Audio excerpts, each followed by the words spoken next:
Hey friends, this is Joseph Maynor. So what I want to do in this video is I want to talk about people who are against you and what to make of this. This is a very simple thing and a very complex thing at the same time. From the human perspective, people who are against you are like people who are not your friend. Right? They're not fighting with you. They're fighting against you. They're the current that's like stopping you. They're the people who are talking smack behind your back, trying to ruin your reputation. And this just seems to happen no matter what in the finite. So we can call the finite samsara on this basis. It's going to happen no matter what. You can be the biggest goody two-shoes in the world and you're still going to catch some shit, right, from somebody else who's going to provide another perspective to you to consider and then to maybe get off your high horse about, if that's even possible. Or get off your need to know or need to be even. So this is the spirituality side of it. It's a liberation from samsara. But you should realize that samsara is going to be samsara no matter what. To try to be a 100% moral agent within samsara, you're going to live a life of warfare. Right? To the exclusion of peace. You're going to be always judging, always trying to position yourself on top of some kind of hierarchy, always manipulating people to do your bidding for you, right? You're going to be the masculine with the human orientation that is kind of out of bounds. But is it really out of bounds? What about the people who are so feminine that they can't even discern right from wrong, right? They praise anything that exists, notwithstanding how much of an asshole it was or not. Like you can put lipstick on a pig. You can take somebody who is entirely like a piece of shit and tell a story about that person that makes that person look like they are God or something like that, or Jesus or something really, good from a values perspective. So we can manipulate how we, and our egos are at the center of why we manipulate something to be good or bad. But all of this is samsara. It's the human. It's the finite. See? And, you were raised in this in a way. And to some extent, this will always be part of your existence, no matter how old you are. But I think what spirituality does is spirituality gives you a contrasting perspective to put this in opposition to. And this provides you with a certain kind of relief. It's not a relief from the way reality has always been. That's always going to be the way that it's always been. What it's a relief from is your reaction to it. You'll find another reason to react maybe in a different way. Not just from a mental standpoint, but also from a bodily standpoint. You'll realize that, I'm not going to take on the ocean's currents on some level. I'm just going to wear myself out, right? You take on the ocean's currents. But imagine being the ocean itself. The ocean itself doesn't really care what the currents are doing. The ocean is not a boat that's riding on top of the ocean. So see, samsara is like a boat that's riding on top of the ocean. So the boat is in reaction to what the ocean is doing. But if you're the ocean itself, you don't really care what you're doing. You're the ocean. So there's a way to have a spiritual perspective that sits up underneath your individual finite perspective. And what I want to share now, I mean, this isn't the only perspective, but what I'm, been kind of guided to share right now is trying to be both a participant and a witness at the same time. So in other words, we don't want to demonize the participant, right? The person who lives the human life. And we don't want to demonize the witness, which is the spiritual side of it. Like, we want to find a way that both of these can be here on kind of an equal footing. And I call this the marriage between the human and the divine. So it's a stage on my kind of 8 sources of truth model. I'll give that to you guys. So my 8 sources of truth model, like starting from kind of like the bottom to the top, but realize that the bottom is not lower, the top is not higher, if you're looking at it from an integral perspective. So number 1, human feminine. Number 2, human masculine. Number 3, marriage between the human feminine and the human masculine. Number 4, divine feminine. Number 5, divine masculine. Number 6, the divine marriage between the human and the divine, and the integral. Number 7, the transcendent. And number 8, the marriage between the integral and the transcendent. So you can see that I'm kind of focusing on number 6, which is the marriage between the human and the divine. So I consider this to be stage teal, right, in my terminology. And, so that's basically, it's a very high level, this point, because a lot of people really, they get stuck in the divine masculine, the divine feminine, the divine marriage, and, they never get beyond that, right? So to even get to the point where you can see a marriage between the human and the divine, you're already realizing that you can, explore the dark side of the moon and then go back to the light side of the moon from the feminine perspective and also from the masculine perspective. So from the feminine perspective, that would be somewhat along the lines of like Carl Jung. From the masculine perspective, that would be somewhere along the lines of like Zen, right? So, so this issue of the marriage between the human and the divine.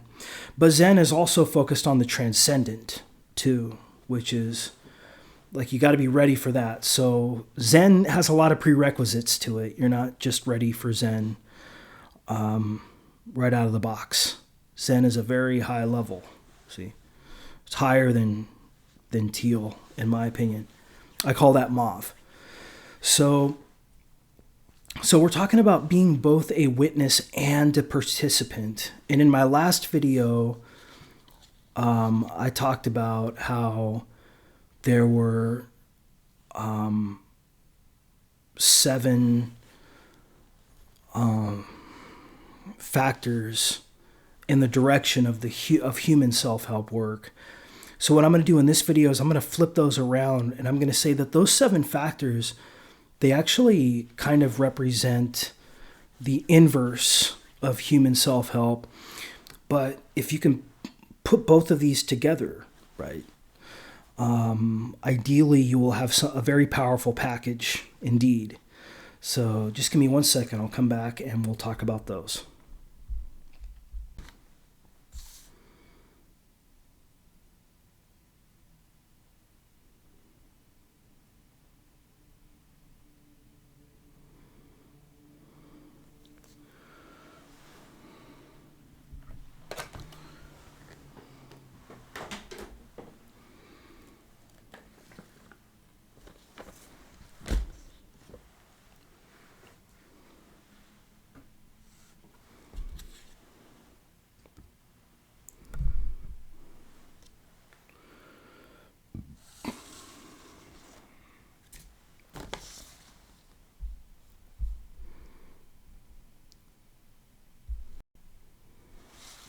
right, friends, welcome back. So there was like a few videos back where I talked about how even spiritual communities are samsara, right? Like there's going to be people who are going to gang up on you. You're going to be trying to build coalitions with other people so that you're not ganged up on, right? It's no different. See, it's all, anything in the dream is samsara. Even you as a spiritual teacher or Sadhguru or Lao Tzu or Spinoza, any of these people, right? This is all in the dream. You got to realize that spirituality is in contrast to that.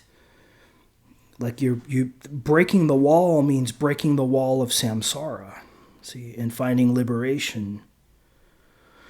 So there's got to be something that is in contrast to, even though it may be the same as in equal measure. You have to have an ability to see a contrast to be able to have a perspective that undermines and or kind of indirectly supports it too. It's a paradox. See, my perspective is that it's not all about extinguishing karma. You never get out of karma either. Like on some level, you will never get out of karma. You're going to be watching the movie. You're going to be intently like perceptive of and have an interest in how the movie goes. And that's going to be a factor of your existence. But on the other hand, you can realize too that there's a part of you that goes beyond the movie. There's a part of you that goes beyond the necessary war of finite perspectives. And this is what I call spirituality. So we talked about in my last video how from the human perspective or the finite perspective, number 1 was accountability. Number 2, health, finances, relationships. Number 3, action and energy. Number 4, knowledge. Number 5, creativity. Number 6, happiness. And number 7, spirituality. So what we're going to do is we're going to invert this list and we're going to get a kind of dark side of the moon kind of thing. And this is the shadow of the human. We might call the shadow of the human spirituality. So the human has a metaphysical perspective on reality and the spiritual as a metaphysical perspective on reality. We can see these as kind of yang and yin, or yin and yang, in a relation with each other, as opposed to thinking that, one is right, one is wrong, one is wrong, one is right. Like, you don't exhaust karma. Karma is always going to be a feature of your life. For people who say that they've totally exited karma, I'll believe it when I see it. And I'm not going to see it. Because these people are human beings just like everybody else. See? There's only one thing that's not a human being. And it's not me. It's not you. So you have to both take responsibility for your finite perspective and also take responsibility for being able to detach from that when necessary. And that will give you an attach to it too as necessary so that you can have the right kind of love. Otherwise, you're just going to be you're going to be attached to the finite, right? You're going to be at war with the finite to try to, teach the infinite, which just, you're going to get buried. You will get buried for doing that. In fact, it's weird. Like in the movie, sometimes the devil wins. A lot of time the devil wins, right? So like good versus evil is like watching a movie and like going like, I like this guy. I don't like this guy. Like you're taking a position on something that you could take many positions on. Like if you have the protagonist who also has a little bit of a devilish side, like maybe you can mix the message sometimes Like the protagonist isn't always entirely good and the antagonist isn't always entirely bad. So humans have this ability to contain every kind of perspective, but to survive, humans think the way to do that is to kind of clamp down and to put a stake in the ground, to sort of think that the finite could be the a-finite, right? It's like thinking that somehow science can capture creativity, right? Or that ethics can capture taste. Good luck with that one. Good luck with that one, right? Philosophers have tried to capture taste with ethics. Like, this is good art, this is bad art, this is good music, this is bad music, this is good reality, this is bad reality. Well, that gets more into ethics proper rather than aesthetics. But you see what I'm trying to say. That's always coming from like a finite perspective. The infinite is like a stepping back and identifying either with being a part of the whole, but the whole itself contains all of the parts, or identifying with a watcher of the whole that is detached from it. But then there's a mixture of other things too that can happen. We might call that like post-enlightenment work. But what I want to do in this video is I just want to give a background to the last video I made so that we can do some self-help work without feeling guilty about it. Like, oh, if I do self-help work, that means I'm not being spiritual. I'm being false. No, it's like you already are false. I'm false. Me in this video is partial. You sitting in front of your silly guru is partial. These people are human beings just like everybody else, just like a police officer, just like a priest, a cardinal. You guys should watch the movie. If you haven't seen it, watch the movie Conclave. It's good. It's controversial. I don't want to say anything more about it. Don't read anything about it. Just go watch it.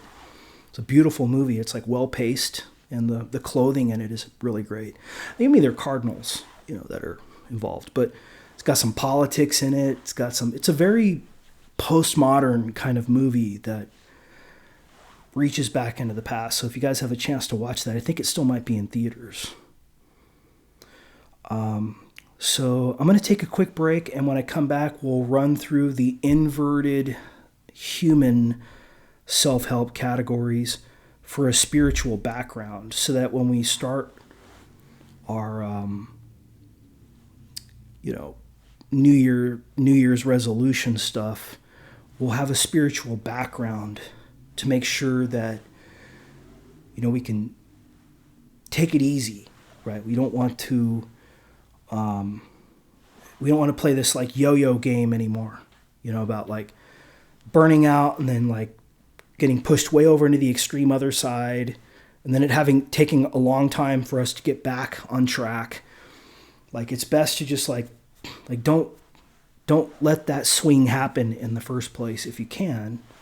That's kind of how I'm looking at it. But again, I'm just a finite perspective suggesting this, and this might be out of bounds or out of place in many contexts. I can see that too. So just give me 1 second and we'll run through this. All right, friends, welcome back. So for spirituality, I have this one broken up into truth, love, peace, insight, and power. Or truth, love, peace, intuition, and power. Now, you can add consciousness to this, but I would put consciousness under truth. So for spirituality, which is number 1, truth means the being and understanding the nature of being. Love is the relation between you and yourself and you and the other. and the other to you, and the other to itself, and the relation between all of those. Peace is understanding being and being such that karma or creativity doesn't keep us away from appreciating the whole and the self and the relation between the whole and the self, and not even. So peace is something more like turiya than happiness. Happiness is the second category. Insight/intuition. These are the muses. Like if you're a musician, this is what comes to you, right? The music that comes to you, and then you're kind of taking responsibility to express or to put it into form. Okay, so that's insight or intuition. And then there's power. Power is the nature of karma, the nature of samsara, and the nature of you, and how those interact. Like what gives karma power? What gives samsara power? What gives you power to, and what gives you power to detach from and also reattach to karma? Right? That would be power with a capital P. Happiness. This is the second one. And notice how in the human, happiness is like the second to last one. Well, happiness is all about detachment. Like once you have an understanding of spirituality and a being of spirituality, the marriage there, then you will have the right kind of detachment from samsara and from karma to be more happy than not. Right? So happiness is still, in a way, a kind of partial thing because it's your perspective being happy. It's not like peace, which is infinite, but it's your perspective being happy. But most spiritual people are probably on average happier people than the population in general, just because that's the second value. See, after spirituality comes happiness. Then there's creativity. Creativity is karma. It's how the dream moves, how the dream narrates. Imagine yourself sitting in the movie theater. That's spirituality. The movie on the screen is the human. See. How about knowledge? So knowledge means, from a spiritual kind of point of view, kind of pointers, right? Pointers. Plotinus realized the value of pointers. He did, his writings and his works were all about, you can't really explain the infinite, but then you can too, right? You can try. And trying is better than not trying because we crave knowledge, don't we? Knowledge is the second half of spirituality. The other side of that is being. So it's body and mind in spirituality. It's truth in being and being in truth, and not even the transcendent. So knowledge is philosophy, right? Terminology, pointers. It's not the rules of Minecraft because there ain't no rules. Like life, spirituality is not a game. You can think of the human as being a game on some level, right? But as soon as you start to make spirituality a game, you're just a finite perspective spouting off some version of spirituality. And the collective is going to like surround you and attack you, right? You're going to be ganged up on. Why? Because samsara is all about being ganged up on, right? The human. Is there any really stable human love? Spinoza called these passions. He called them partial ideas. And he said, well, there is, Spinoza would say that there is an account of happiness. And he called these active affects, which, like, for example, the intellectual love of God/nature, Spinoza would say that that's a stable affect, right? Something like peace or divine happiness, divine love. But the happiness that we're talking about as being second to spirituality is, in part, human happiness too. Let's not forget that.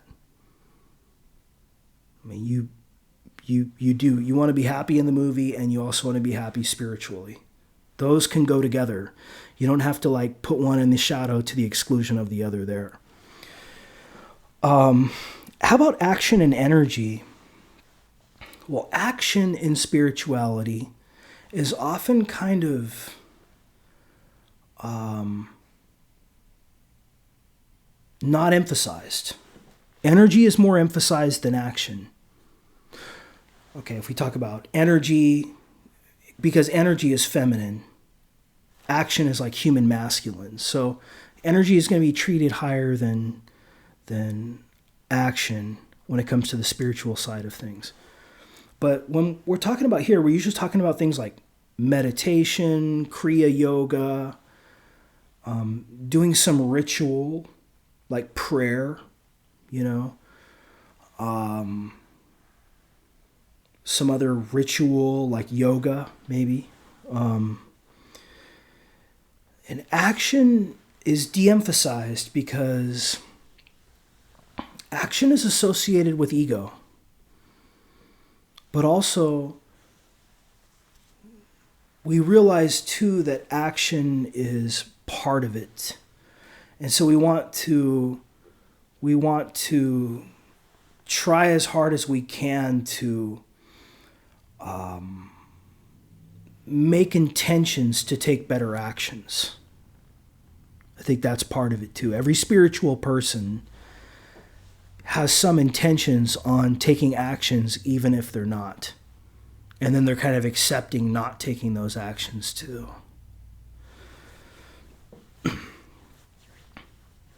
The next one is health, finances, and relationships. Well, the thing is that from the spiritual point of view, the finite needs to be recontextualized.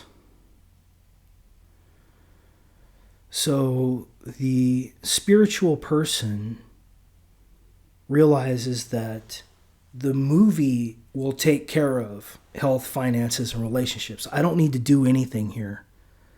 There's no requirement for me to do anything here. So the self is not a doer, right?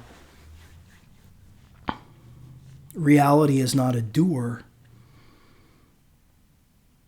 And certainly reality is not a finite doer.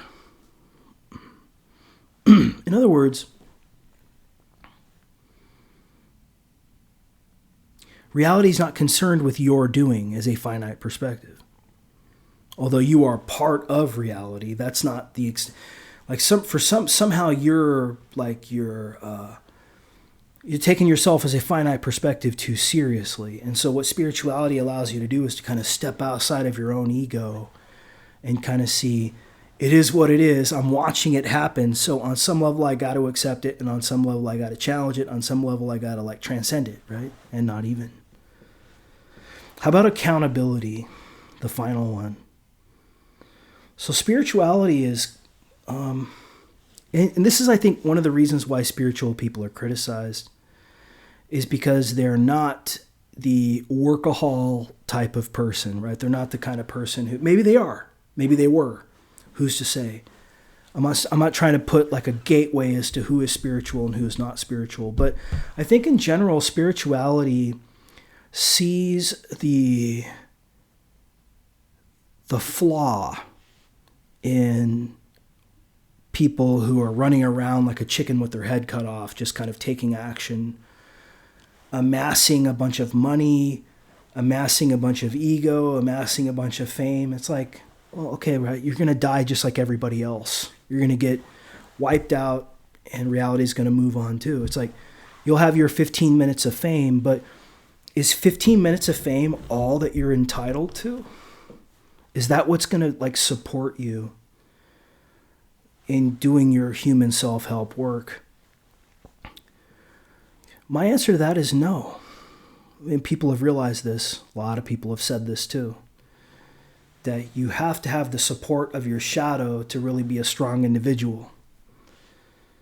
So it's really important to develop spirituality as a backdrop to doing the human work, about trying to improve in certain ways that you realize that would be good for you to improve in the dream, right? But also to kind of have one foot outside of the dream too, and realize that, don't attach too much to the dream. It's about kind of attaching versus and not attaching, and then not even. Okay, friends?